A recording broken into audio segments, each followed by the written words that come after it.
Good evening, ladies and gentlemen. Welcome to the Wattsburg Area School District, where we are student-centered and future-focused for a world-class education. The regular board meeting is now called to order. Would you please rise for the pledge to the flag?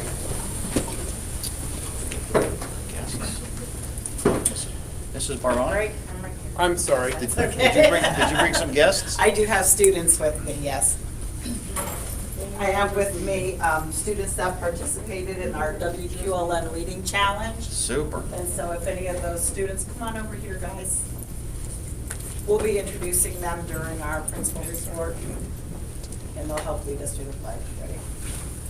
I pledge allegiance to the flag of the United States of America and to the republic for which it stands, one nation, under God, indivisible, with liberty and justice for all. Yeah. Mrs. Barone? Yep.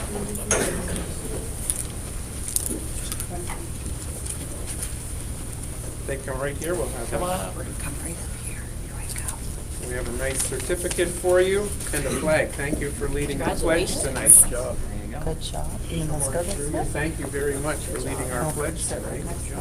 Thank you for leading our pledge tonight. Nice job. Thank you. Thank you for leading our pledge tonight. Let's have a nice hand for elementary students. We'll hear more from them under school reports. Thank you. Madam Secretary, may we have a roll call, please? Mr. Blazer. Here. Mrs. Farrell. Here. Mr. Mattson. Here. Mr. O'Donnell. Here. Mr. Paris. Mrs. Pekevich. Here. Mrs. Pound. Mr. Pushcheck. Here. Dr. Pushcheck. Here. Thank you. At this time, I'll entertain a motion to approve the agenda and the addendum. So moved. Second. Any discussion on the agenda or the addendum? I had a question. Yes, Mr. O'Donnell? So there was something that was added to today's agenda Okay. that wasn't part of our work session meeting, but it doesn't show up on the addendum, but it shows up in the transportation. And that is that the SHS Castle Little Mermaid, that transportation, I just happen to know that it would happen after the fact. And so should it show up on the addendum as well? We used to list it on the addendum. Yeah. But we started doing a carry because it's an ongoing, it came in this morning. Yeah. No, I understand. But the addendum, if we start listing the transportation, Uh-huh. I can list them on the addendum if you. Oh, I just didn't know if there want was like a legality Yes. thing, like we had to list them on the addendum. Because I mean, it shows up in the agenda, Yeah, so it I is don't- definitely visible. No, but we're Right. approving the agenda and the addendum, so it's Okay. ever on here, is Okay. what we're approving for tonight. Any further discussion on the agenda or the addendum? We're voting to approve the agenda and the addendum as presented. All in favor, please say aye. Aye. Opposed, nay. The motion carries. I'll entertain a motion to approve the minutes from the January 20th regular board meeting and finance meeting and technology committee meetings, and the February 10th work session and policy committee meetings. So moved. Second. Any additions or corrections to those minutes as presented? Hearing none, voting to approve the minutes as presented on the agenda. All in favor, please say aye. Aye. Opposed, nay. The motion carries. This time, I will recognize Superintendent of Schools, Mr. Ken Berlin, for our school reports. Mr. Berlin. Thanks, Dr. Pushak. Last minute, we had to move the guidance report to next month Okay. with Mr. Malinowski. It's a deal. But we do have other school reports. So would you like to get started? I'm actually going to turn our school report over to Mrs. Hederman and have her share everything with you, because Mrs. Hederman is the teacher who originally organized the WQLN challenge, and I feel that she can explain much better this fabulous challenge that we do, and this is our fourth trophy in a row. Welcome, Mrs. Hederman. So I'm Mrs. Hederman. My official title is librarian. I do the STEAM teaching here at the elementary center, and Mrs. Fonzo is the librarian. So we work as a team. I'm in the back of the library, she's in the front of the library. And WQLN offers every fall from September 1st through November 30th. They encourage all school districts in their viewing area, not just our school district, to have students keep track of the number of books that they read. And then at the end of November, we turn in all of those tallies to WQLN. They compare them with all of the other schools that send in reports and keep those records. And then they announce the top school, the top classroom, and the top student. And we have won and swept all 3 categories the last 3 years because we have such amazing readers. And so this is the traveling trophy. That's one of the things we get. So for 2 years, the first 2 years it went to Robinson and it was a tight fight. And then the last 4 years we've had it. So up here we have 3 of our top readers and a student from one of the top classrooms. So just to give you an idea of these books. So in those 3 months, as a school, we read 21,393 books, which is 5,000 more than last year. So we really brought up our game and really were working hard. Our top 5 students, Cheyenne is here. This is her 3rd year being the top student. She read 1,049 books. She's in 2nd grade in Miss Baltez's class. Alcide was not able to be here. He's in 1st grade. He read 705. Rachel is here. Give us a wave, Rachel. Rachel is our 3rd place, and she read 420 books. She's in 4th grade. And then Cy was not able to be here. He's another 1st grader. He read 375 books. And then in 4th grade, Taylor, give us a wave. She read 341 books. She's a 4th grader. So combined, you can see that these students have read over 3,000 books, just these. And then TJ is sitting here because he's my son, and he was part of Miss Baltez's class. Miss Baltez's class as a whole read 2,865 books. So as a school, we won with the 21,393. Cheyenne won with the 1,049. She got an awesome reading tent, a really adorable Snuffleupagus that I'm still coveting, and all sorts of books and fun things. And then Miss Baltez's class, as the winning class, got $250, this huge prize basket of school supplies that she needed, and she got books for the class. They got a pizza party, and so we had a big assembly in mid-January where all the students got to come to the gym. The representatives from WQLN came and presented all of these awesome prizes and awards to us. So we're hoping next year will be the 7th year and our 5th year winning, and continue all of these amazing things. And I hope that Rachel and Taylor continue reading as they go to the middle school. They don't offer it at the middle school, but I know they'll do great things, and we'll see what they continue doing. So that's the WQLN Reading Challenge. It is a lot of work, but it's very rewarding watching the students get their stars. So every time they read 25 books, they get a star outside the library. And some of those kids came and saw us every day or 2 for a new star. Excellent. So great job, everyone. Yeah, great job.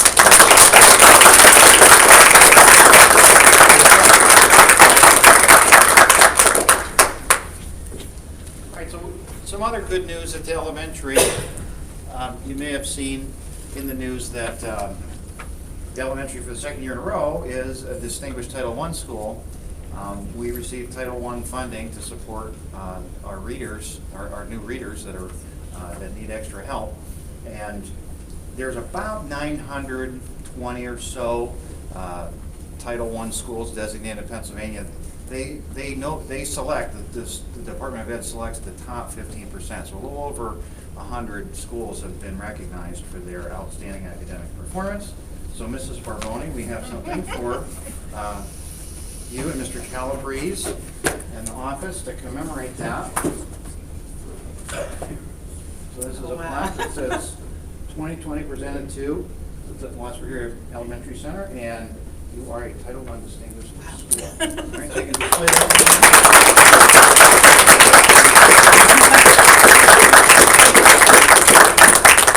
I just want to say quickly, thank you very much, and it's an honor, but this belongs to the kids and the teachers, and just the hard work that our staff does. Every single person, from our bus drivers, cafeteria staff, custodial staff, everyone does their part to make our school distinguished in its own special way, and it helps to, raise the morale of our students and our staff. It makes us work as hard as we can because we do it for our kiddos, and we know what a great school this is. So just thank you to everyone for all that you do. Thank you. Thanks, Mrs. Barboni. Okay, we'll move now to Mr. Paris in the middle school. Hello, everybody. We had some students lined up from our newly formed group, our student council. They weren't able to make it, but Mrs. Henry and Mrs. Miller were able to make it. They are overseeing the group, and they're just going to say a few words. This is a new group for us at the middle school. It's part of our club program that we started. You met some of the students last month, and we're meeting another group this month. So come on over. Hi, I'm Mrs. Henry. My day job is math teacher. And then I get the perk of also being a co-sponsor with the student council with both Mrs. Miller and Mrs. Steers as well. So we've been very active this year. It's the first time we've had a student council at the middle school for numerous years, from what I understand. And we've been able to incorporate it during our club day. We do meet monthly, and then we also incorporate a little bit of time during homeroom and enrichment. The selected officers, Caleb Dacus is our president for the student council. It's his birthday, so he's celebrating today instead of being here.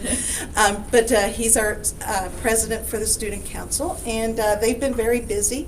Accomplishments that they've had already is 2 Spirit Weeks, candy grams that they've sold, a Pass It On, Pay It Forward Kind Words initiative that they use between the 5th and 6th grade students, where they were able to share some kind words during the holidays, and they posted the different things that they were saying to each other.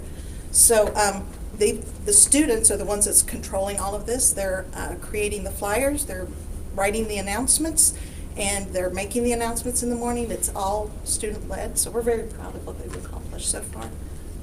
I think have some upcoming events and things that they're already starting to put into the work for the spring. They'd like to do a fun run that they've planned. They are doing a March spring dance for the 5th and 6th graders, and then the 7th and 8th graders that they've decorated for and posted things around the school and announced. And they're working with the PTO in order to do that. So it's kind of building the relationship with the students and the PTO and the parents and getting everybody involved.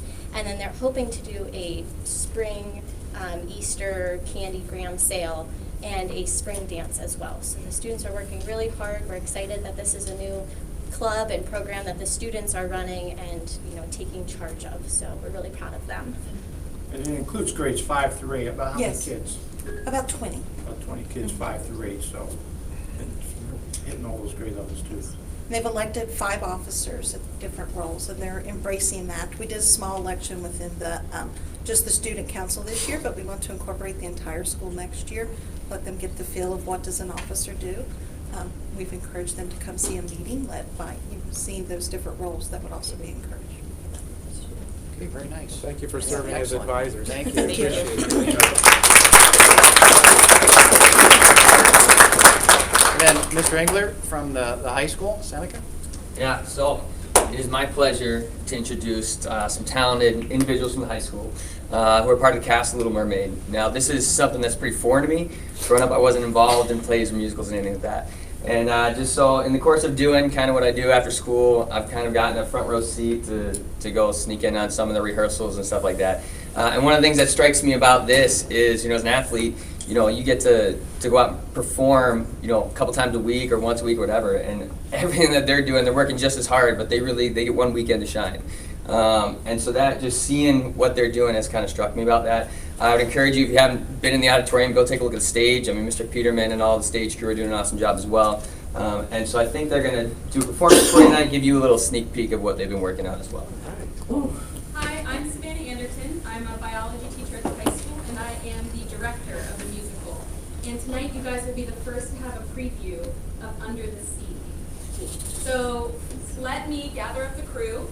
We are going to perform, it's over here, all right? Sure. Sure. Because we have an amp to play the piano recording.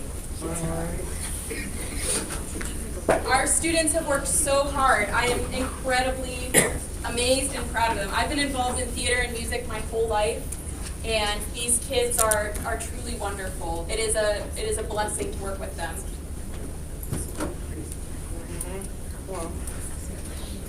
Good. Nice to see you. Blind spotlight children. Okay, so it does work. So I would like to introduce a few of our title characters. This is Jace Wolves. He will be performing as Sebastian. This is Kelly Cass.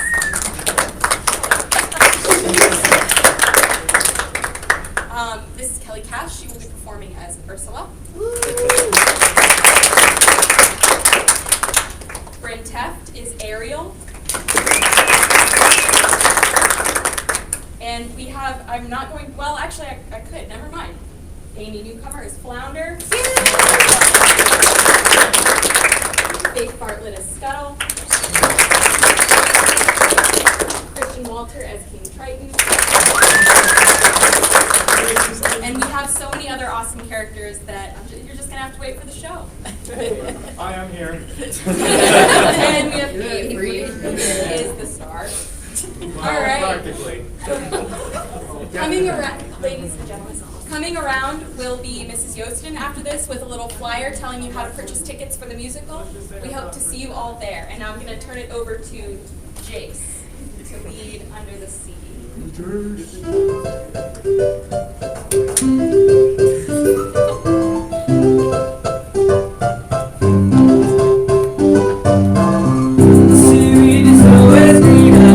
Somebody sees living. You dream about growing up there, but that day's up this year. Just look at the world around ya, right here on the ocean floor. There's wonderful things around ya. What more is you looking for? Under the sea, under the sea. Down and it's better, down where it's wetter. Take it from me. Up on the shore they work all day. Out in the sun to slave away. While we floating, full time to floating under the sea. Down here all the fish is happy, as off through the waves they roll. The fish on the land ain't happy, they sad 'cause they in the bowl. The fish in the bowl is lucky, they in for a worse fate. One day when the boss gets hungry, guess who's gonna be on the plate? Uh-oh, under the sea, under the sea, under the sea, under the sea. Nobody beat us, fry us, and eat us in fricassee. Under the sea, we were the windows not to burn. Under the sea, we all learn. We got no troubles, like we still bubbles. Under the sea, some bubbles. Under the sea, oh, under the sea, under the sea, under the sea. Since I've been sweeter, we got the beating naturally. Under the sea, even the sturgeon and the ray. Hey! In the earth we start to play. We got the spirit, you got to hear it. Under the sea. The new play the flute, the clock play the harp. The waves play the bass and they sound the sharp. The bass play the brass, the chub play the top. The rock is the good soul. The rain eagle play the lights on the streets. The drop rockin' out the black fish and seas. The stump and the strap in all the inside. And all the purpose blow.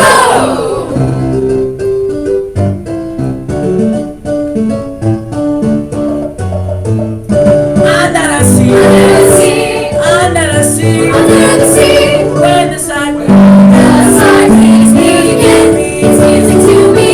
What do they got? A lot to say. We got a rocker station band. Each little plan, you know how to jam ya. Under the sea. Each little song you got to the rock ya. Under the sea. Each little song you know how to run it. That's why it's hard to under the water. Yeah, we in love with under the sea.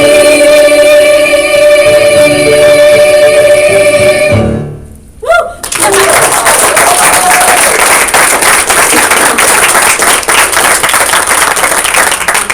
I invite every one of you to come see it. It's March 6th and 7th, March 6th at 7 p.m., March 7th at 1 p.m., and at 7 p.m. And again, Mrs. Yostin is coming around with papers to show you where to buy tickets at. Thank you again so much for supporting our musical theater program. Thank you, Mrs. Anderton. Thank you. Very nice job, everybody. Thank you all. Thank you, Avery. That concludes our school reports for tonight, Dr. Bushjack. Thank you very much. That's our favorite part of our board meetings, is recognizing all the great work done by our students. So thank you very much.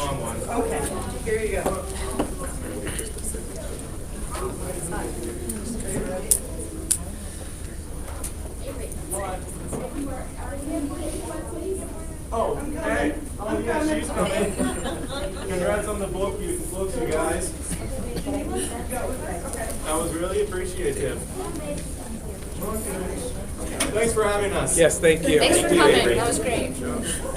Okay, we'll continue on with our meeting. We'll just take one moment to back up. Is there anything from the board regarding the Finance Committee meeting? Any questions you might have at this time? Again, just a preliminary overview. So we got the overview, and then Do you want to share the procedures from here? Yeah, the next steps. If you would, please, Mrs. Bendig. So I will continue to work at trying to find ways to get rid of the deficit. If there are things that we can change in each individual category. As we move forward, we'll probably have another Finance Committee meeting in the month of March to go over any changes that happen between now and then. And we'll have another one in April prior to maybe before the work session, so that you're all up to speed when we vote on it at the April board meeting. If you have any questions in the meantime, feel free to give me a call. I have one question. Yes, Mr. Blazer. So I understand that there's a lot of, not guesswork, but you're basing your numbers on things that we don't have hard facts on yet, such as the state budget. Is there anything you foresee that could grow that budget? Anything that you worry about happening that would grow that deficit, although you're looking for ways to reduce it? Well, every day that we move forward and changes are coming in, like Ken called me last week and said, hey, we're gonna hire another instructor, and I'm like, oh, great, that means I gotta add another person in here, I mean, so there are things like that happen. I mean, there's a lot of moving parts, so it is a state of flux for the next 2 months. So, but it's normal operating procedure really to have changes up until the last minute. Thanks. Any other questions from the board? Since we didn't have time at the committee meeting, is there any questions from the public just regarding the presentation on the preliminary budget? If there is, please come forward, state your name, and then ask your question. If we have an answer, we'll certainly try to provide it. Joy Bible 10-500 Donation Road, Waterford 16441. Just in general, I wasn't around and coming to the meetings back when you were saving for the middle school project. So I don't know how you went about saving the money for the middle school project, and I'm curious to know if you're still doing that, and if not, why? What's the savings plan? If there's any savings plan, I guess is my question. We had typically budgeted contingency, $500,000 to $600,000, and knowing that if we didn't have unexpected expenditures, that money would go to the bottom line. That's really how we built in savings. So the fund balance grows. Every time we underspend the budget, there's money left over that goes to the bottom line, that goes to the fund balance, which is also managed by the state, which can't grow to be more than 8% of the total budget.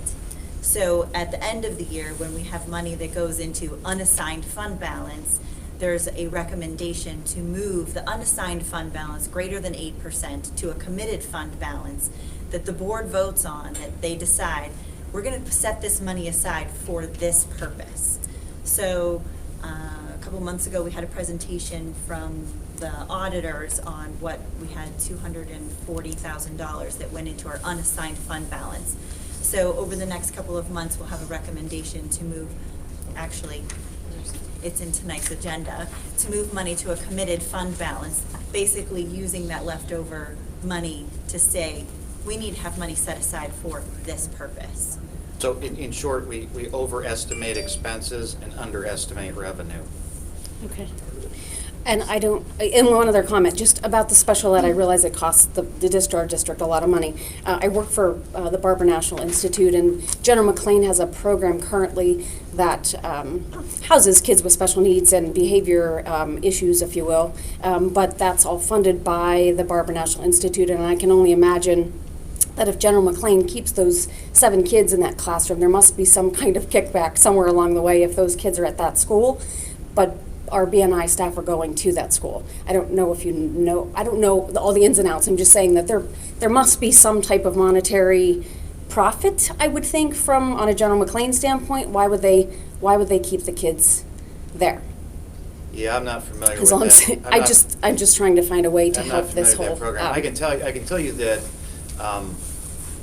that number, we brought that down significantly because we partner with Northeast, Harbor Creek, and Iroquois, Right. Fort LaBeouf, and Union City. So what this doesn't show is the revenue we get from those school districts. So it shows as an expense, but there is an offset that occurs because those folks send, we've all agreed to house certain programs. Like, we've got some autistic and life skill programs, and at grade levels that those other schools don't have. So they send their students here, we charge them tuition, and then we in turn send some of our students to programs we don't have out to them. Now, the intermediate unit, Northwest Tri-County Intermediate Unit, used to manage this for all the school districts. But they became financially non-competitive in the special ed world, essentially. So we started buying back programs and forming these more local collaborations or consortiums.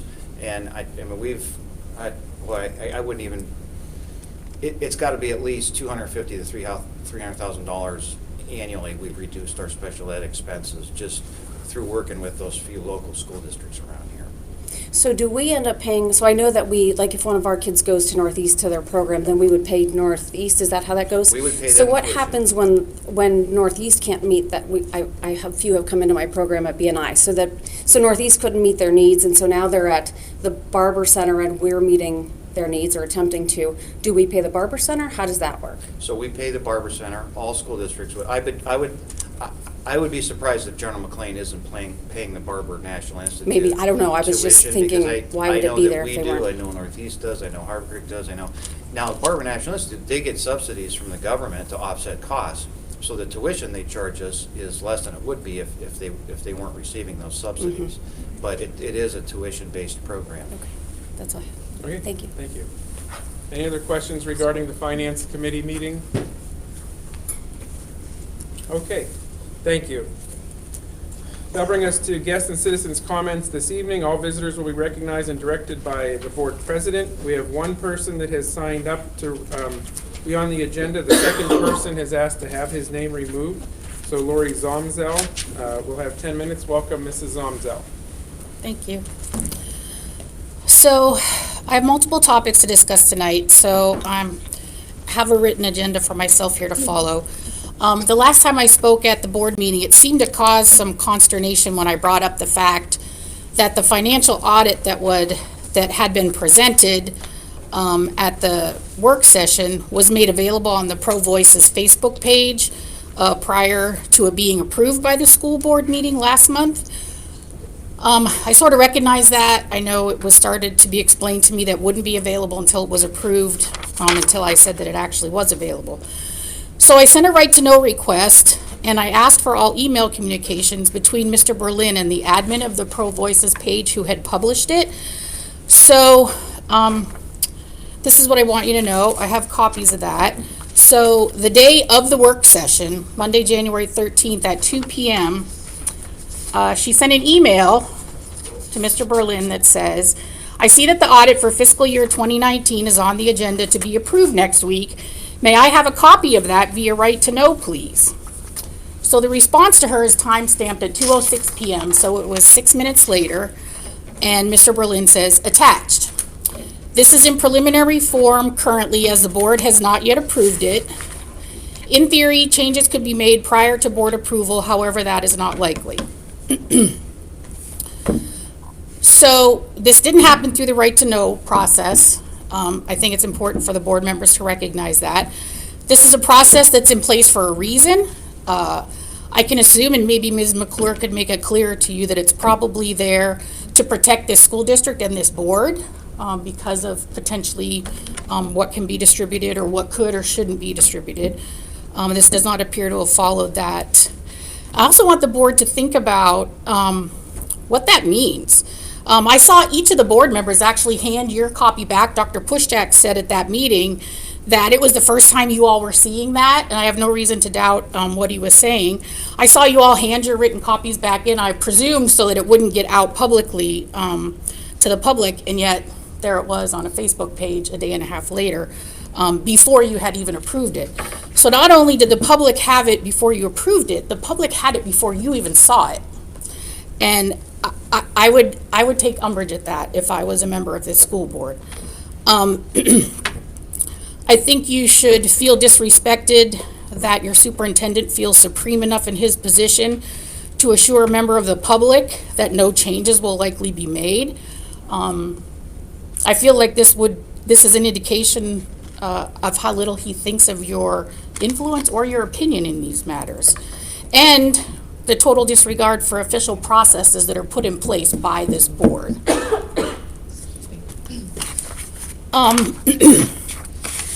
At last week's session, it was mentioned, at the work session, it was mentioned that one of the findings in that audit was about that funding for major projects was being approved was being agreed to first, and then the funding was being approved afterwards, and that the auditor said this was a problem and it wasn't appropriate and should be. I saw that it was said at last week's meeting that Ms. Bendig found a reference in April's board meeting minutes that the board had in fact approved that spending that had been referred to. So I guess, is that Exhibit E from April's minutes? Is that what we're talking about? The Guaranteed Savings Energy Management Agreement? I'm assuming that's what was referred to. It was suggested that the auditors had access to those minutes, but they had missed that. They didn't see that, that somehow they were at fault for not recognizing that. But again, I have to say that apparently Mr. Berlin had access to the audit before everybody on the board did, because his responses to the auditor's suggestions or questions were published in that audit. So it seemed odd to me that there was a negative finding in this audit in written form, that the superintendent had opportunity to respond to it before it went to the board. No objection on that point was made. You would think that would have been recalled, like, yes, we did approve it. In fact, as it was presented to the public, no objection was made. It was voted on, approved by the board a week later, no objection was made. And if this is what you're referring to, the agreement date is actually March 12th, and that meeting was April 15th. So again, I believe the agreement was entered into and the funding was approved a month later, which is the problem that was discussed by the auditors. The next question I have is about the Wattsburg Area Foundation. Mr. Blozer, I believe that was, I'm sorry, Blozer or Blazer? Blazer, sorry. I know how, I hate that too, mispronounce my name. So as I understand it, it was formed in October of 2012, right? With you and Superintendent Sadali was the superintendent at that time. So I'm curious to know if Mr. Berlin was part of founding that group at that time. He wasn't hired as the, no? Okay. Because in that same email that I got from the Right to Know, he says, and I quote, Jeremy Blazer, who is now on the school board, was the director of the foundation. Jeremy and I worked at getting the foundation started in 2013 when it was created. We tried various fundraising events. It goes on. And then at the end it says, I personally spent a lot of time on it with little return. So again, I'm passing on information that I'm finding. So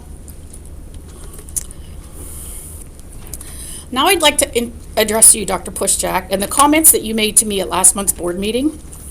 I will admit that you caught me a little off guard. I wasn't prepared to address the remarks you made to me in a public forum that you knew were being recorded for district use and published to social media. I'll remind you, I'm sure you know, the definition of slander is spoken communication of a false assertion of fact to a third party, which causes damage or injury to another person's reputation. So in your capacity as school board president, your assertion that I was out of order, number one, was incorrect. Title,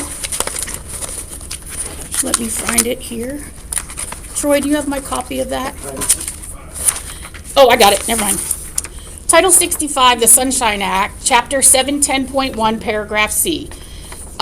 You were referring to the objection I made at the start of the meeting for the reason that you gave for an executive session, and I objected and said that your reason wasn't descriptive enough. You ordered me to sit down multiple times, you would not hear my objection, and in fact you threatened to have me removed.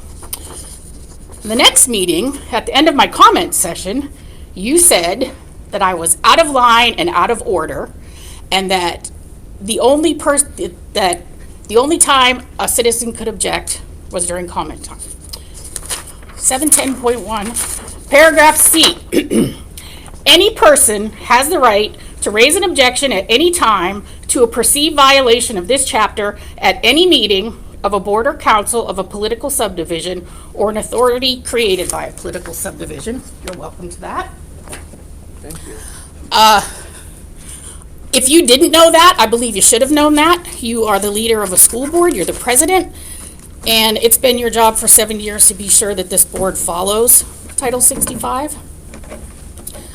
Now I want to talk about, and by the way, I do believe when you said I was out of line, that was a personal attack. That had nothing to do with procedural things. That was a personal attack on me, and I'll decide what I want to do about that. Now I want to talk about segregation in this school district. And by that I mean segregation of duties, which is an absolute basic freshman principle in accounting, and it's what did not happen here that allowed $321,000 to be taken from this district. My husband and I sought the advice of legal counsel regarding the actions of this superintendent and the board who was in place at the time of the embezzlement. A letter was sent to Attorney McClure by this attorney in the hopes that this matter could be handled on a local and amicable level. That letter was a courtesy, and that letter has been ignored. If the members of this board aren't aware of that letter, I would be happy to forward it to you. This is what we know. As the superintendent of the school district, you had a fiduciary and a ministerial duty to the taxpayers and student of this district. Reconciling accounting processes and balances is basic accounting and clearly within the scope of duty for this position. The amount of money is not at issue or whether it was covered by insurance. This loss could have been more, the insurance could have been less. Either of those figures could have been different. The issue is the low standard of care that was in use for the amount of time that allowed this loss to occur. Cash management is a high-risk proposition and is exactly why the most basic controls should be in place. Not recognizing that those controls were not in place demonstrates recklessness on the part of the superintendent. This board has an obligation to evaluate the superintendent, his performance, and his ability to carry out his job. And I believe that it's time to look at that. In addition, the solicitor serves the district. She does not represent the superintendent. She may not be used as a weapon Your time against is a up. Thank you for your taxpayer. comments, Mrs. Zonzel. Okay. Do we have the sign-up sheet from the visitors?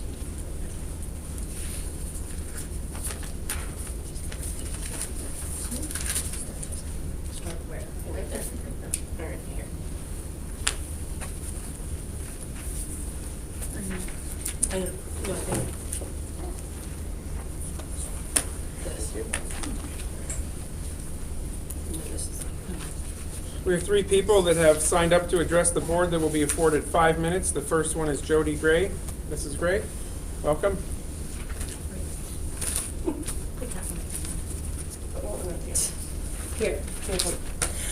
Hi, Jody Gray, 9595 New Road, Northeast PA, 16428. Originally, I'm going to help in finishing the comment of her with my 5 minutes. But honestly, my motive for signing up is to just say how happy I am with the changes that have been made since we've become actively involved with everything going on. The meetings have done an about-face. Greatly appreciated for that. There's been a lot of things going on. I understand that there's going to be some people not happy with some actions that were made, but honestly, that's what started our whole group to begin with. And we're just going to be involved from here on out, and I commend the changes that have been being made, and I just hope to continue that everyone is still listening, accountable, and positive moving forward. So I'm just going to finish now. The board shall evaluate the superintendent annually in accordance with Pennsylvania law. The evaluation will take place on or about April 1st of each year using a mutually agreed upon method as a basis for evaluation, which method will use test scores released the prior year, provided that any assessment system selected shall require the Board of School Directors to reach a consensus on the superintendent's performance in every area of the evaluation rather than averaging the feedback of the board. In the event the board consensus determines that the performance of the superintendent is unsatisfactory in any respect, it shall describe in writing the specific instances of unsatisfactory performance. A copy of the written evaluation shall be delivered to the superintendent. This is what we know about the solicitor of the Wattsburg Area School District. The solicitor's services are for the school district only, not only the superintendent, not any individual on this school board. The person in that position cannot be used as a weapon against a taxpayer. The school board has an obligation to take action when there is evidence that the superintendent is acting recklessly or not in the best interests of the district. They should be requesting meeting with the solicitor to determine what cause of action they can take. And that's as in the board, not the superintendent. Any communication between the solicitor and the superintendent is not covered by any attorney-client privilege, and she is required to disclose those communications to this board. In particular, those communications indicate his culpability or responsibility in financial matters that were detrimental to this district. And that's just finishing that, but I appreciate the steps that have been moving forward, and hope to see more progress being made. Thank you. Thank you, Mrs. Gray. Joy Bible has signed up to address the board. Mrs. Bible? Hi. Joy Bible, 10500 Donation Road. This is just, I'm just going to ask the questions, but I think you're going to go over it in the actual meeting. I just wanted to ask the questions now because this is my time. So I see that there's a $310,000 transfer for the stadium project. If you could just explain when you get there, not that you weren't going to do that, but if you could just explain that when you get there. And there was brief discussion at the, where were we? Committee meeting, I guess it was, the last week, about the drainage and the outfields, the ball fields. And so I'm very curious where that money is going to come from. If it was, I don't know, just where's that money going to come from, I guess, is my biggest question about that. And on those same lines, if this is already an unforeseen circumstance with the ball field, and I don't mean to be anti-ball field, I'm not. I'm concerned because we can't always fall back on taxes to cover costs we didn't know about, in my opinion. So if there's already unforeseen things going on with the project, where is the money sitting aside for emergency things going forward with that? And then if you could explain just briefly for me, and it's really probably because I don't understand this whole bond thing, but I understand, Dr. Puschak, that we saved money by refinancing the bond and doing the project. I guess in essence, I get that. Would we have been able to refinance the bond without the project? Yes. So really, I can appreciate your comments, but really all we did was just string out our debt. We added $3 million to it. We strung it out for another 14 years, basically. So we didn't really save money. We saved the monthly payment, right? We saved on the monthly payment. Like, we're not saving Monday. The debt isn't any further out than it was. I thought it was 10 more years out. 14. No. Okay, so in those next 14 years, then. The same 14 years as it was. Okay. It's the same 14 years. But I guess so we just saved on the monthly payment. I don't know how you can add $3 million and then say you saved money. I guess do you know what I'm saying to you? Because of the interest rate, is that it? I do. So it's I don't want to take your time, so. I don't care. It's fine. You can answer it at some point, maybe. Okay. I don't know. But just so that you heard me, I guess. Yeah. The other thing is, in those 14 years then, I can't imagine we're not going to have some capital improvement of some sort that's of substance. So in essence, we're just, like, where's that money going to come from then? So are you just going to refinance the bond again? Is that the normal process of school districts? We just keep refinancing the bond? Is that what happens? I don't know that answer. It happens frequently. Okay. The other item on the table would be the state's funding of PlanCon. There's talk of bringing that reimbursement program down, which would greatly aid in any future renovations. Because they defunded that in 2008, and they're realizing that school districts across the state are not in as good shape as we are, because we've been proactive in planning, like for the middle school renovation, because we knew the state wasn't going to save us. So do we see major renovations on the horizon in the next 14 years here? No. Will there be upgrades? Yes. Example, there's 80 heat pumps on the roof of this building that are nearing 25 years old. Yeah, that's So what I mean. we're going to be putting in a plan to cycle through those, so many per year. And the turf isn't going to last 14 years, let's just be honest. So is it an upgrade to that, or is it a whole new field when that happens? Or do you just, do you know what I'm saying? All the infrastructure is the same. You're just paying for new surface material. Okay. I just don't want to always fall back on, well, we'll just increase the taxes, because we can. That's all. Understood. That's my point. Thank you, Mrs. Bible. And Mrs. Bendig, you can address those in your report or when we get to that item, please. Amy Newcomer? Oh man, now I actually have a speech today. Ms. Newcomer, welcome. Thanks. Hello, 8606 Lake Pleasant Road, Erie, PA, in the United States, right? Okay. All right. Good evening. I acknowledge you all have heard a lot from me about the various issues that arise from the student's body perspective. And again, I want to start off by saying I appreciate your attention to these issues. Moving forward, I've noticed prominent discrimination towards members of the LGBTQ+ community, and I've noticed a large shift of discrimination towards the community through use of extremely profound words used to make people insecure of the ways they choose to love and or identify themselves. Countless times, whether in classes or around the halls, I've heard words of heavy weight being thrown around like feathers towards these students in regards to them being gay, bisexual, transgender, anything else. I'd like to clarify that I'm not stating anyone should have to change their opinions on these issues. I'm just stating that everyone in a school environment should be allowed to enjoy their time while pursuing an education. We have made strides in this area considering the adoption of the SHS Alliance, a club used to connect straight allies and LGBTQ+ people in the form of safe space. But alas, a school club shouldn't be the only place where these people feel safe to be themselves. I've noticed that along with the use of harmful words from some select students, some teachers found it difficult to stop the harassment. I personally feel that teachers understand how to combat other discriminatory offenses, such as ones against race or religion, better than this one, and I've heard from countless members of the LGBTQ+ community here at Seneca that homophobia makes it hard for people to be themselves in this area, and basically all of them have experienced one form of name-calling or bullying, whether directly or indirectly from their peers. So I would like you guys to possibly formulate ways to inform teachers and other administrators on how to handle this direct form of discrimination that currently affects us today.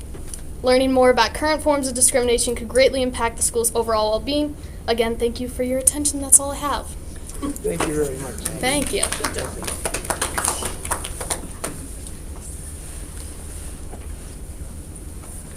Thank you again for your very articulate remarks. You represent your student body very well.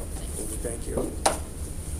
That brings us to an end to our guests and citizens' comment this evening. We'll be moving on with the agenda. The superintendent's report. The chair recognizes Mr. Ken Berlin, superintendent of schools. Mr. Berlin. Thanks, Dr. Khrushchev. I have no report.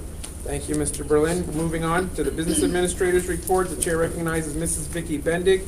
Mrs. Bendig. Thank you, Mr. President, for tonight. The treasurer's report for general fund, cash in the bank as of January 31st, 2020, $10,006,135.19.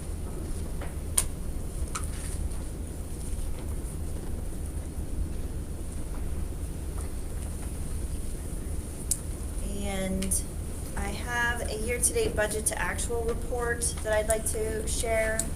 The first section is the revenue section. If you'll notice, it's been updated. This is as of January 31st, 2020. There's 58% of the year that is over. I've provided the percentages of amount that we've collected so far this year. The total collected is 69%. So we have received $17,748,605.54 of the $25,605,034 that was budgeted. And the budget versus actual expenses, this is where kind of the more information is. You'll notice that the year-to-date expenditure for instructional purchased other services for instructional is a negative $275,780. That is mainly due to charter school tuition for regular ed classrooms. And then the special ed negative amount of $76,000 is for special ed charter school tuition. I will have some recommendations for the budgetary transfer that you'll find in F1 that I can go over at that time as well. There is a negative amount in non-public school programs. This is for the Title I set-asides that was actually budgeted at the beginning of the school year with federal programs, but it didn't get transferred to our budget. So I have a recommendation to put that money back where it belongs in the budget. And then the technology budget, there's a $50,000 deficit or over expenditure in the purchase property services, and I have that addressed in the, a portion of that addressed in the budgetary transfer as well. So going down through over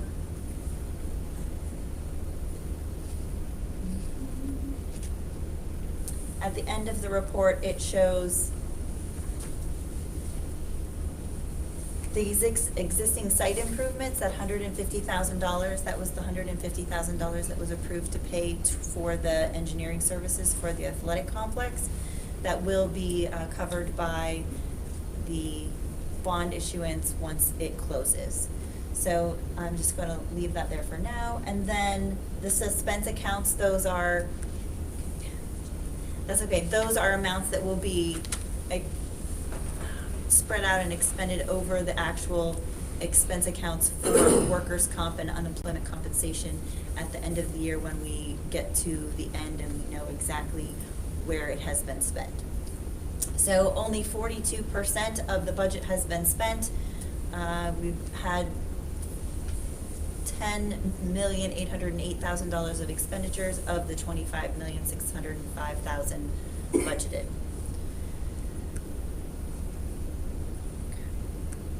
And then for capital projects, the treasurer's report for capital projects, cash in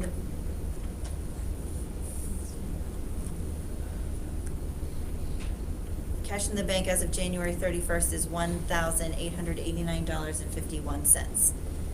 And now the cafeteria report. So the cafeteria treasurer's report, cash in the bank as of January 31st, 2020 is $208,319.89. And then the cafeteria profit loss report.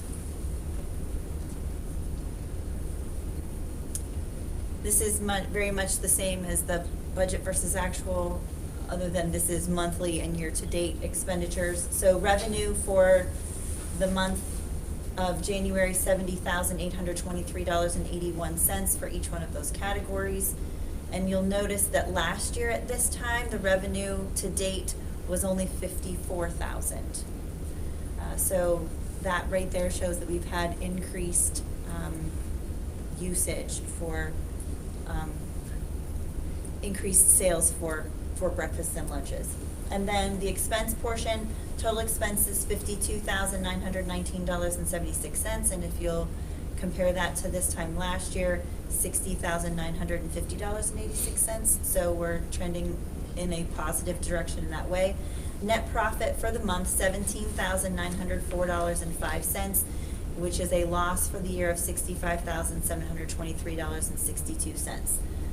I also want to point out that can you scroll back up, please? Last month, I had made a point to say that the repairs and maintenance was about $50,000, and that was an increase of a lot of money over from last year. I looked into it a little bit further and found that the greatest amount of this is the admin fee and the director's salary for the nutrition group. That's the increase that you all voted on to hire the company, to pay the admin fee, to pay her salary, to run the program. So I split that out in a separate line item so that we aren't mixing So we're looking at apples and apples, not apples to oranges. So the repairs and maintenance for this year is $12,562, which is about $8,000 or $7,000 more than last year. But we've had an oven that didn't work for several years, and a lot of PM equipment and maintenance that needed to take place. So we're getting all of that covered and will be set for next year. And as Melissa mentioned last week at the work session, our equipment is in good shape and is serving our students well, and the cafeteria staff it's adequate for for the process that we're doing. I also wanted to address, I had a citizen call me and ask questions about whether or not the cafeteria should be making a profit. And so the answer to that is no. The cafeteria should not be making a profit. The cafeteria is supposed to be generating enough revenue to sustain itself within itself. So we should be making enough money to be able to provide food, quality food, and healthy choices for our students. So we're not supposed to end up with this giant excess amount of cash at the end of the year. So that being said, I will say that if you do have excess cash, the state says that you have to make a plan. If you have more than a certain amount of cash at any certain time of the year, you have to make a plan on how you're going to reinvest that money back into the program so that it goes back to the kids in ways of either lowering prices for the next year or not raising prices for the next year, or purchasing more equipment to help make better choices for the kids in the cafeteria. So just wanted to state that fact so that everybody knows. I had some people ask, should we be making money? No, we shouldn't be making money. And I will say that our cafeteria has done an awesome job in the past 6 years that I've been here in maintaining and not having to have taxpayer money influx from the general fund into the cafeteria program to help sustain it, because many school districts in Erie County are running into problems where they can't support themselves. They have to have taxpayers' money from the general fund support the cafeteria program because they can't raise prices enough and they can't make meals at an affordable cost. So kudos to our families that are, sustaining our program. Also, I was going to mention the program itself, self-funded. We have very little student debt. I know that families get letters that come home that say, you need to put money in your child's account. Our families are very good at sending in money for those. Our student debt at the end of the year is very low compared to, I think we had about $1,500 at the end of the year last year of student debt, and we had a very generous donor that paid off every penny of it. So all of our students started the year back at zero. There are school districts in Erie County that have $10,000, $20,000, or $30,000 in student debt at the end of every year. So at least we're doing something right. Okay. Moving on to cafeteria, I know Mr. O'Donnell had asked last meeting if we could see what happened last year compared to what we had this year, so I dug up those numbers and made a chart for you. So this is participation for this year. So average meals per day. The lower bars is breakfast. The higher bars are lunch. So for August through January. And then the blue at the top is the high school, the green in the middle is the middle school, and, oh, I'm sorry, the blue at the bottom is the high school. The elementary school is at the top and the middle school is in the middle. So total meals served for each one of those categories for this school year. And then if you go to the next page, this is average meals per day. The blue is 18-19 breakfast. The red is 19-20 breakfast. So our breakfast numbers are up. The 2018-19 lunch is green. The 2019-20 lunch is purple. So the first month our lunch was up a little, August, September lunch was up, but October, November, December, you know, they're about the same time, same amount, going a little bit less than last year. Please keep in mind that we have about 7% less students this year than we did last year. So our enrollment is down a little bit, so there's no good way to compare last year to this year when you're talking about average number of meals served per day, when there's less average number of students per day. So I think we're still on the right track. Thank you. You're welcome. For doing Okay, moving on to the bill lists. Exhibit A1, checks written, that was from the January board meeting through the work session last week, $37,116.96. And then checks written between the work session and today totaling $8,185.63. And then general fund bills to be approved for this month to go out tomorrow, $433,061.44. Sorry, I really whipped through that. Yes, it is. There were no checks written for the cafeteria. Cafeteria bills for the month total $27,784.02. The capital project fund bills for the month are $53,686.73. And then the amount of money that is in the Seneca High School Activity Fund totals $66,887.88.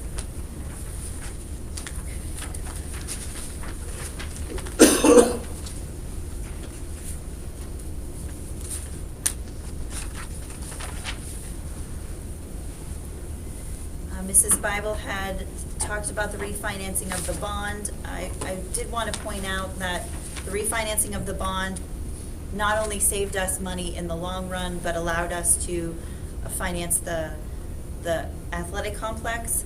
And yes, we could have done that without, we could have still refinanced the bond to approve money going forward, but this allowed us to save $500,000 without extending the debt. And what was the other question that she asked about? I'm sorry. About drainage, where would that money come from? The If drainage. there's increased cost for the drainage of the ball So fields? the $310,000 transfer that is in here is for the unassigned fund balance to go to the committed fund balance for the outdoor stadium complex renovation contingency. As with any project, it is recommended that you have about 10% set aside for contingency for unforeseen additives or things that may come about as the project progresses. So this $310,000 is from the unassigned fund balance to be moved into the committed fund balance to cover those costs, and the drainage could come out of that area. And I can add with the drainage, we've had Keystone looking at that, and they did accurate surveyor work out there, and it looks like the cost of gravel and the drainage basin on the football field is going to be less. They believe it's going to be less because it's in a little better condition than they thought. So we have the option of refocusing those funds, which have already been borrowed, to the drainage of the outfields if need be. So we'll know more about that, I think, in another month as they finish the permit process and get final numbers. Thank you, Mrs. Bendig. I'll entertain a motion to approve the reports, payments, and invoices as presented. So moved. Second. Any discussion from the board or questions for the business administrator? Hearing none, voting to approve the reports, payments, and invoices as presented. All in favor, please say aye. Aye. Opposed, nay. The motion carries. Thank you, Mrs. Bendig, for your report. Moving on with our agenda, there's nothing under legal advisement this evening. The chair recognizes Mr. Marty Pushchak for finance. Mr. Pushchak. Thank you, Mr. President. Under finance, 3 items. First item, F1, asking the board to approve the following budgetary transfers. A transfer from the committed reserve fund to the capital projects fund in the amount of $1,184,890.98. A transfer of $310,000 from the unassigned fund balance to the committed fund balance for the outdoor stadium complex renovation contingency, and the monthly budgetary transfers from the budget versus actual report as was outlined in Exhibit E. So moved. Is there a second? Second. Any discussion on the budgetary transfers? Hearing none, may we have a roll call, please, Madam Secretary? Mr. Pushcheck, Yes. Mr. Blazer, Yes. Mrs. Farrell, Yes. Mr. Mattson, Yes. Mr. O'Donnell, Yes. Mrs. Bekavich, Yes. Dr. Pushcheck. Yes, the motion carries. Next item under Finance, F2, asking the board to approve the 2020-2021 General Fund Operating Budget for the Erie County Area Vocational Technical School and Secondary Programs and Regional Career and Technical Center Adult Programs as presented for adoption. The 2020-2021 General Fund Budget includes total expenditures of $6,913,417 with total district contributions of $4,287,511 and the Wattsburg Area School District contribution of $333,495. So moved. Second. Any discussion on the Erie County Tech School budget? Hearing none, may we have a roll call, please, Madam Secretary? Mr. Pushcheck, Yes. Mr. Blazer, Yes. Mrs. Farrell, Yes. Mr. Mattson, Yes. Mr. O'Donnell, Yes. Mrs. Bekavich, Yes. Dr. Pushcheck. Yes, the motion carries. F3, we're asking the board to approve the Pennsylvania Local Government Investment Trust Resolution as outlined in Exhibit F. So moved. Second. Any discussion? Mrs. Bendig, just remind the audience what this is, please. This is an approval to open an account with the Pennsylvania Local Government Investment Trust. It is a money market account for our bond proceeds that must be put into a separate account from any other account for tax reporting purposes. Thank you. Any further discussion? Hearing none, voting to approve F3. All in favor, please say aye. Aye. Opposed, nay. The motion carries. That's all I have under Finance tonight, Mr. President. Thank you, Mr. Pushcheck. Chair recognizes Mrs. Amanda Farrell for Buildings and Grounds. Mrs. Farrell.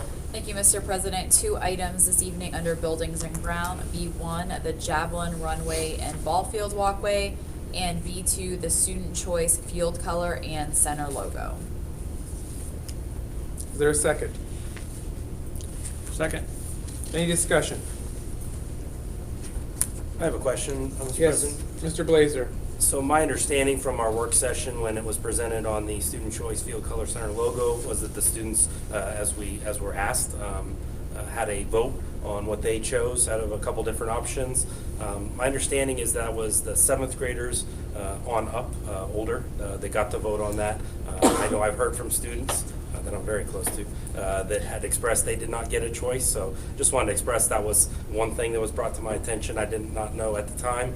The second thing was the center logo, which is a version of a Bobcat head that was chosen by the vote. It's the logo that is on our front sign that we recently put in. It's different from the logo that we put on our middle school floor last year. It's different from the Block S, which is on our high school gym floor. So I guess I just wondered if we had any official logo standards. You know, certain companies, your insurance be an example, you can only print their logo in one specific way, and I didn't know if we had any standards and if that was something that we should look at, and especially before we commit to a logo that's going to be on our front of our athletic facility for the next 14 years. So that was more of a question, not knowing if there's an exact answer. If you look on our website under logo links, you'll see that we've had 9 professionally designed logos, and we own the rights to those, and those are the logos that the students were given the choice. So we have 9 different kind of versions. Yeah, there's like those are our S, the claw, the Bobcat head.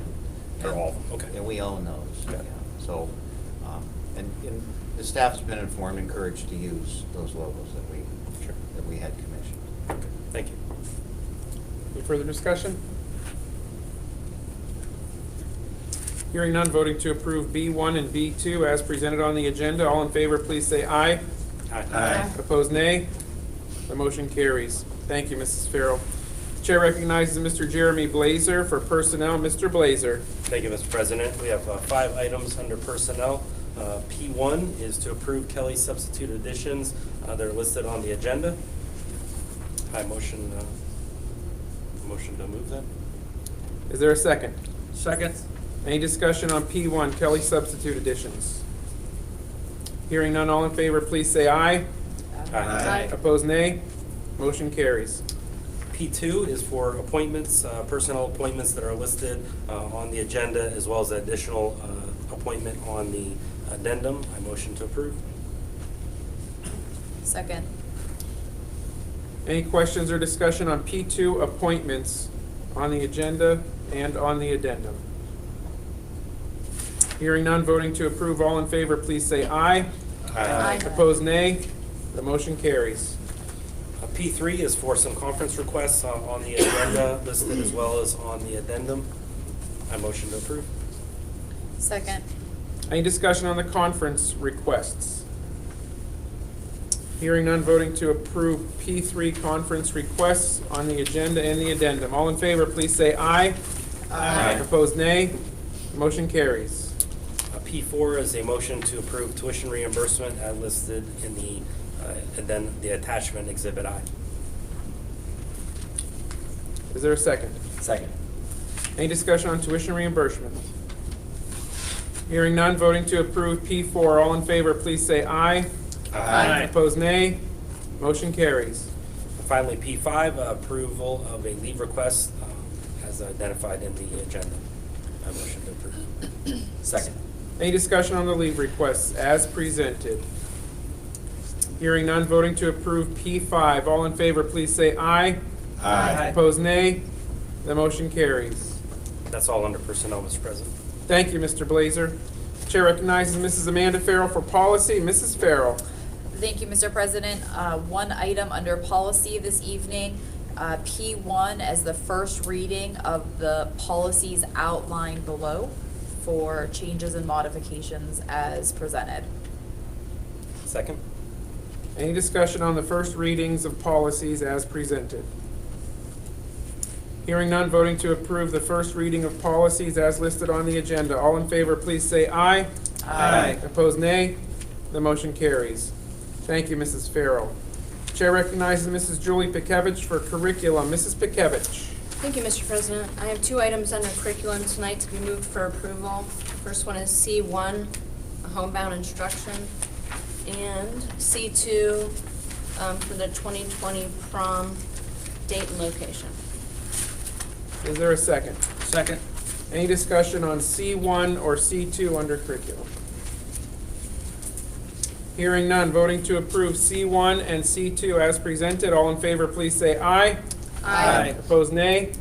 The motion carries. And that's all I have. Thank you, Mrs. Pikevich. The chair recognizes Mrs. Amanda Farrell for technology. Mrs. Farrell. Mr. President, under technology this evening, 2 items on the agenda, TE1 for the networking technologies agreement, and on the addendum, TE2, the agreement. IDEX agreement. Thank you. Is there a second? Second. Any discussion on the 2 technology items, one on the agenda, one on the addendum? I'm excited to see the results. Okay, very good. We'll be excited with you, Mr. O'Donnell. Any further discussion? Hearing none, voting on the 2 technology items, TE1 on the agenda, TE2 on the addendum. All in favor, please say aye. Aye. Opposed, nay. The motion carries. And thank you, Mrs. Farrell, for pinch hitting for the absent board members this evening. Happy to help. Chair recognizes Mr. Stephen O'Donnell for transportation. Mr. O'Donnell. Thank you, Mr. President. I have 2 items. First one, T1 for Durham bus drivers, some additions. So a motion to approve those Second. additions. Thank you. Any discussion on the bus driver additions? Hearing none, voting to approve T1 as presented. All in favor, please say aye. Aye. Opposed, nay. The motion carries. And T2, transportation requests, including that additional one from our work session for So noted. the Cast Little Mermaid. And it's nice way to do it, because we don't have to pay for all the elementary school kids to go down to the high school, and instead you just take a small bus of high school kids up to the elementary center. So that was smart. She's gone, but it's a good choice. So, motion to approve the transportation request. Second? Any further discussion on the transportation request? Hearing none, voting to approve transportation request as presented. All in favor, please say aye. Aye. Opposed, nay. Motion carries. Thank you, Mr. O'Donnell. Chair recognizes Mr. Sean Mattson for athletic and extracurricular. Mr. Mattson. Thank you, Mr. President. I have 5 items under athletic extracurricular. Tonight, I have AE1, the volunteer list, including what is on the addendum for motion to approve the following names for volunteers. Second. Any discussion on the volunteer list on the agenda and the addendum? Hearing none, voting to approve AE1. All in favor, please say aye. Aye. Opposed, nay. The motion carries. Okay, and then I have AE2, athletic resignation. I have motion to approve Randy Cage's resignation. Second.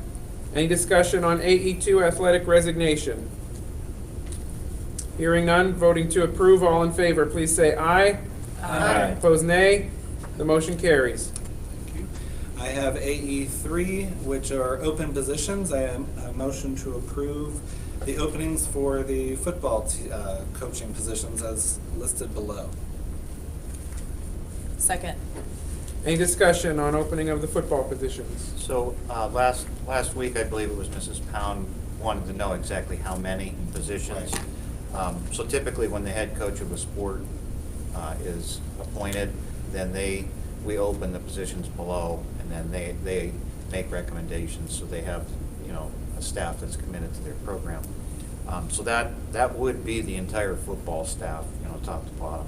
Now, a lot of them have indicated they want to return, and Mr. Einhaus wants them to return, like Brady Williams, for example, and there's a few others. But it still leaves some openings. So, and he wasn't sure, Mr. Einhaus wasn't sure where he was going to put each coach just yet. So those recommendations will be coming after we open the position. He sees who's interested, and he'll make that probably next month. Thank you. Thank you, Mr. I have a question, Mr. President. Yes, Mr. Blazer? So as it's listed on the agenda here, Mr. Berlin, so the head coach has already been approved and assigned. There's 2 first and second assistant, and then does that mean there's 2 other assistants and then 3 7th and 8th grade assistants? So 5, 6, 7 positions that we're approving today? That's correct. Yep. Any further discussion? I have Hearing, a yes, question. Mr. O'Donnell. There was a question you had asked during the work session about, it was about a soccer coach? It's on the addendum. Oh, never mind, sorry, it's next. It's next, sorry. Okay, good anticipation, Mr. O'Donnell. Okay. AE3 open positions related to the football program. Any further discussion? Hearing none, voting to approve. All in favor, please say aye. Aye. Opposed, nay. The motion carries. Okay, thank you.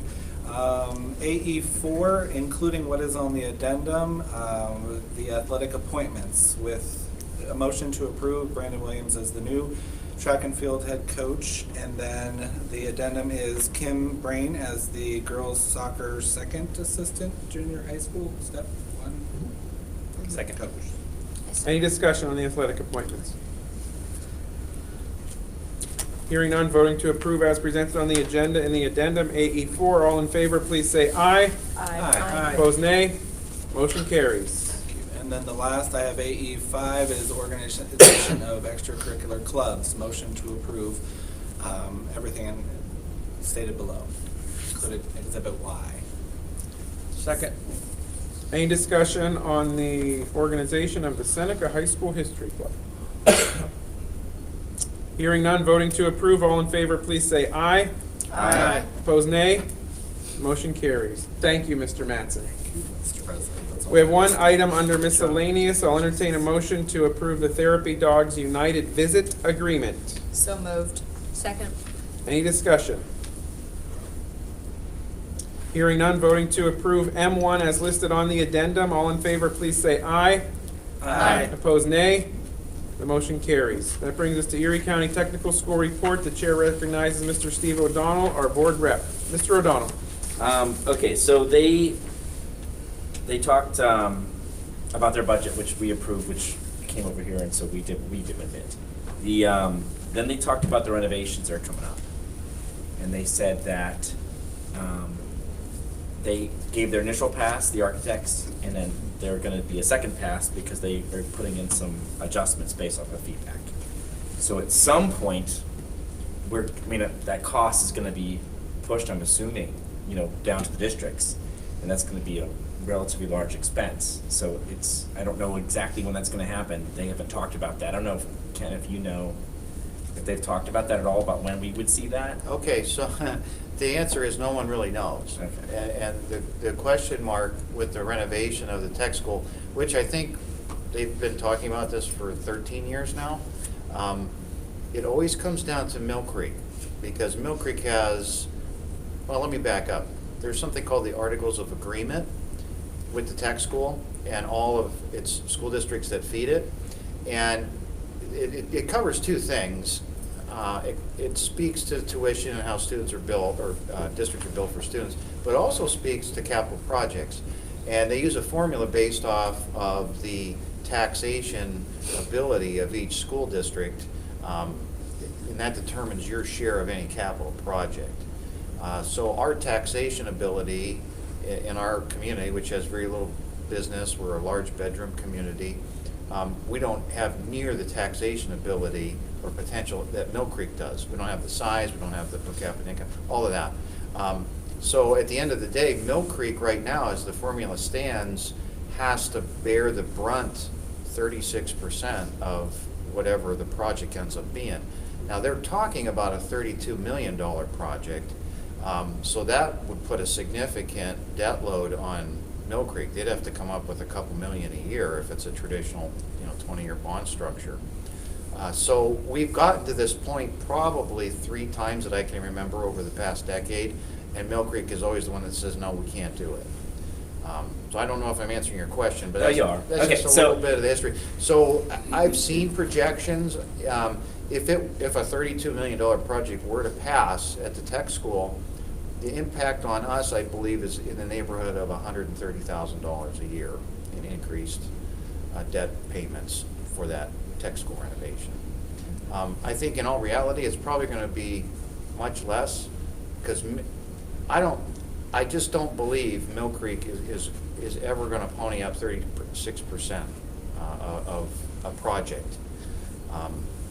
They claim that they're subsidizing the county schools, which I guess there's some truth to that, right? So I think the ultimate solution is probably going to be a smaller project. 32 million is way too large in my estimation. They're almost approaching new construction costs with a $32 million renovation, and for what? Enrollment is not projected to grow. All of our enrollments in Erie County are projected to continue to decline slightly. So a smaller project is probably the way to go. I have suggested to the tech board, when I was the superintendent of record, that they should look at a guaranteed energy savings project like we did at the middle school.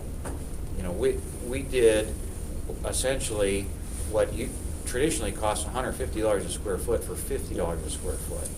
So if you applied that process that we used, which was heavily on the shoulders of the administration and Eric to manage the project, and take advantage of CoStars and the other energy savings projects, that tech school project could easily be cut in half.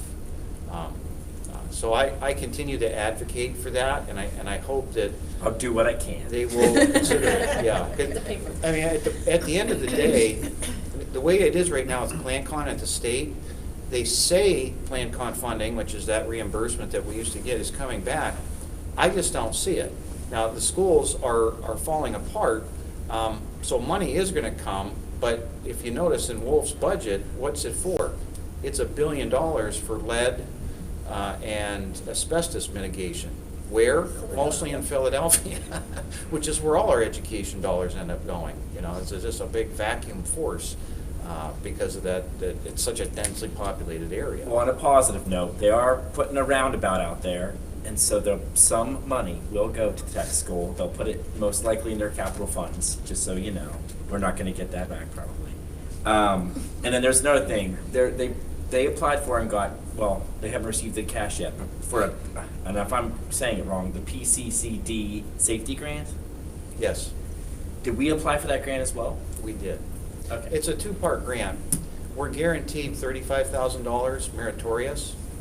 And we got a similar amount last year. Like the enhancements at the front of the buildings, like at the elementary, there's a double break now and a second buzz in. The state police recommended we do that, and we used that grant to help fund that. Actually, it funded the whole thing. The Raptor check-in system for visitors, that was funded through that grant. So that's the meritorious that we're guaranteed, and there's like a cookbook list of things we're allowed to use. The other side of that grant is competitive, and we've applied for that as well. I think we applied for almost $100,000 in enhancements, ballistic glass, and I can't remember the whole list off the top of my head. More mental health intervention for students, things of that nature.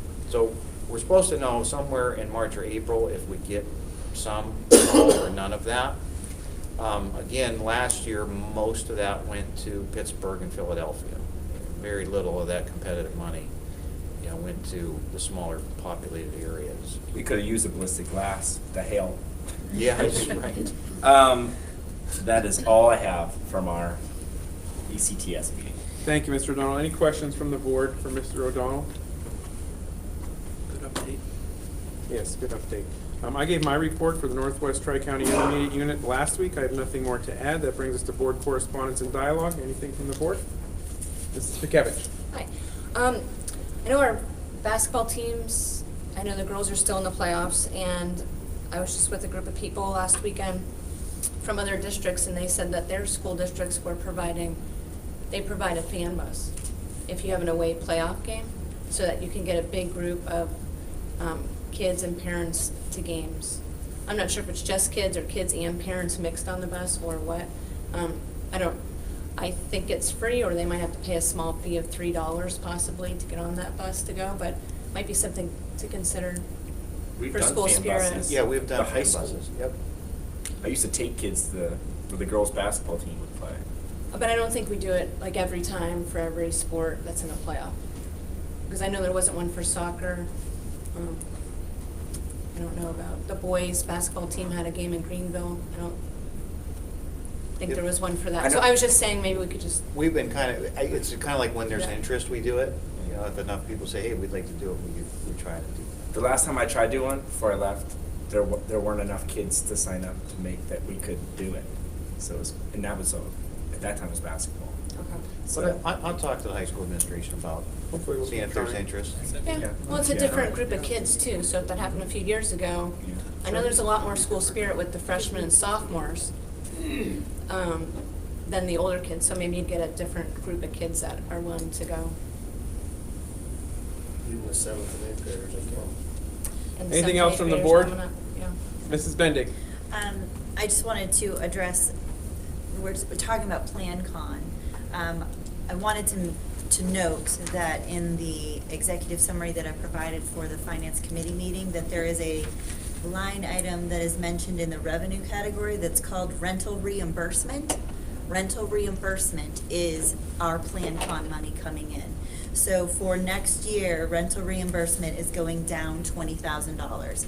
Rental reimbursement is the PlanCon money that years and years ago, when the school district applied for the construction projects that they had that created our current existing debt, was the PlanCon money that comes from the state to help offset those debt service payments. So we pay $2 million a year in debt service payments. We get about $500,000 from the state in rental reimbursement, which is to reimburse us for a portion of those debt service payments. So I know Mrs. Bible had asked about, is it commonplace practice for school districts to refinance debt? To school districts do it to be able to accomplish goals that they have for their budget that tax raise constraints don't allow for in one year, but allow them to do it over a period of time.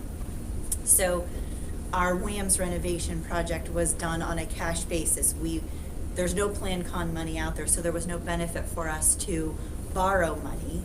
So we saved over a period of years to be able to pay for that project in cash as it happened. So this is a way to be able to pay for it. It didn't extend the debt. And it's costing us very little to extend it over a period of time.